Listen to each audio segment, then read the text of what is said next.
जय माता दी सत्संग में भक्तों आपका स्वागत है। एक बार सभी भक्तों के लिए मेरी ओर से जय माता दी।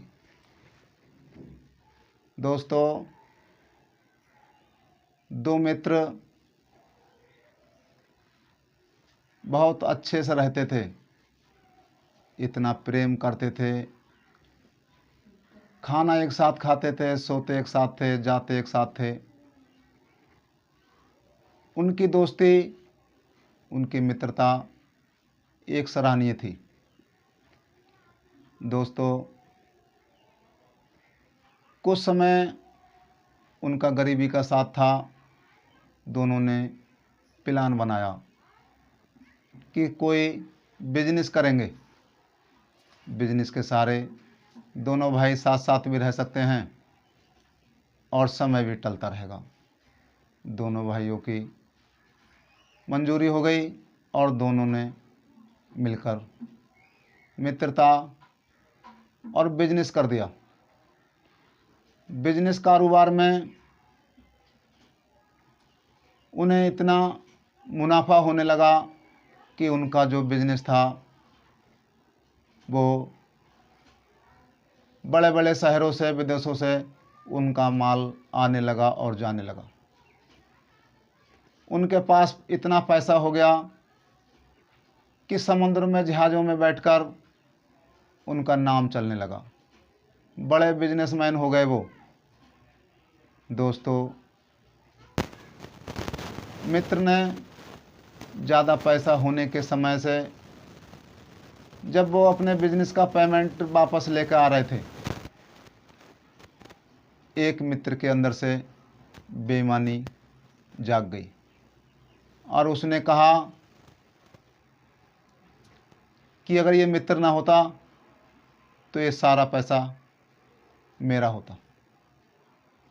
दोस्तों, इसी भ्रम में रहकर उसने उस मित्र को समुद्र में धक्का दे दिया और उसे डुबो दिया और डूबने के बाद उसकी मृत्यु हो गई।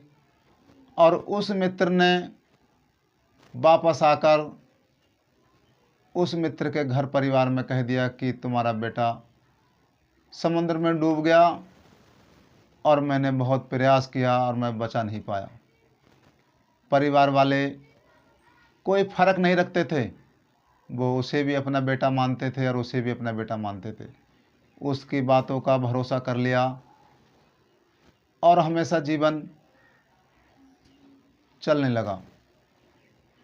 उनके दिल में कोई बात नहीं थी, जो होनी थी वो हो गई और उनने इसे नाम देकर अपने आप को समझा लिया। दोस्तों, जिस मित्र ने अपने मित्र को समुद्र में देकर डुबोया था, उस मित्र के संतान नहीं थी। उसी समय उस मित्र का मरना था और वही मित्र उसकी पत्नी के गर्भ में जन्म लेना था। दोस्तों, मरने वाला मित्र विधाता ने उसी के पत्नी के गर्भ में पेश कर दिया और कुछ समय के बाद उसका जन्म हो गया। पैसे की कमी नहीं थी। उसने अपने पुत्र को बहुत मेहनत से पढ़ाया, लिखाया, देश विदेश भेजा। पैसे के बल पे उन्होंने कहा कि मैं अपने बेटे को सबसे बड़ा आदमी बनाऊंगा। दोस्तों, जब बच्चा जवान अवस्था में हो गया तो उसे बहुत खुशी होने लगी। समय आगे बढ़ गया, वही बेटा बीमार हो गया। उस बीमारी के कारण बहुत समय तक जगह जगह इलाज कराते रहे और डॉक्टरों ने इतना पैसा जो उसके बिजनेस से कमा था वो सारा पैसा खर्च करवा दिया। दोस्तों, उन्हीं डॉक्टरों ने कहा कि रे ये तुम्हारा बेटा कहाँ रहता था। उन्होंने कहा कि ये तो विदेश में पढ़ाई करता था। कि अरे इसे विदेश ले जाओ, इसे वहीं सही हो सकता है, यहाँ आप सही होने की कोई चांस नहीं है। उस बिजनेसमैन ने देर नहीं करी और उस पैसे के बल पर अपने बेटे को विदेश पहुंचा दिया। विदेश में जितनी संपत्ति थी वो सारी संपत्ति खर्च हो गई। अब सारी संपत्ति खर्च हो गई तो डॉक्टरों ने कहा कि अभी अपने बेटे को तुम ले जाना चाहते हो तो ले जा सकते हो, हमारे बस की बात नहीं है। तो जब इतना डॉक्टरों ने कह दिया तो उस बिजनेसमैन के मुख पर उदासी छा गई। जब उदासी छा गई उसी समय वो बेटा हंसने लगा, और बेटा हंसने लगा और अपने पिता से कहने लगा कि पिताजी कि तुमने मुझे पहचाना? कि बेटा तुम्हारे तो हालात इतने ख़राब थे, तुम हंस क्यों रहे हो, किस बात पे हंस रहे हो? कि तुमने नहीं पहचाना मुझे? कि हाँ बेटा मैंने नहीं पहचाना। कि याद करो वो दिन जो तुमने मुझे समुद्र में डुबो के मारा था। कि मैं बही हूँ, मैं तुमसे हिसाब लेने आया हूँ। जो पैसा जितना तुमने मुझ बेईमानी करी थी वो सारा पैसा चला गया है तुम्हारा, और तुम्हारे पास अभी 500 रुपये बाकी हैं, और उस 500 रुपये का मेरे ऊपर कफन डाल देना। मैं तुम्हारे हिसाब लेने आया था, तुमसे कर्ज पूरा करना आया था।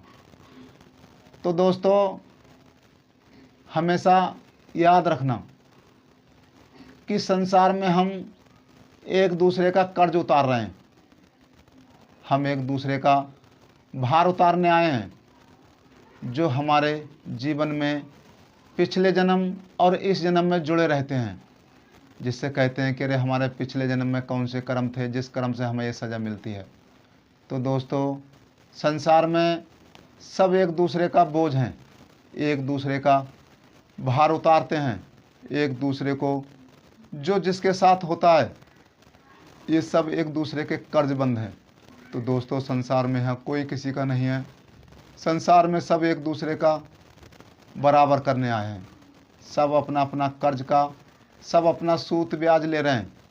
संसार में ऐसा कुछ भी नहीं है कि जो अपने कर्मों से चलता है, यहाँ सब एक दूसरे को कर्ज उतार रहे हैं। दोस्तों हमेशा अच्छे से कर्म करते रहना।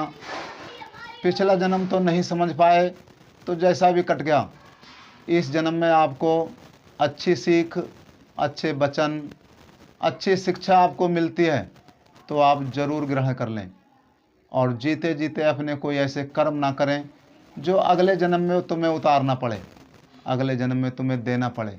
इसलिए दोस्तों हमेशा अच्छे से कर्म करते रहें, दया के साथ कर्म करते रहें, जो अगले जन्म में भी मिले तो आपको पुण्य करने का मौका मिले, आपको कोई गलत कार्य की पुष्टि ना हो जो आप सारा जीवन पिछले जन्म का नाम देते देते अपना समय ये भी जीवन बिता लें कि हमारे पिछले जन्म का ही कर्म है जो हम भोग रहे हैं।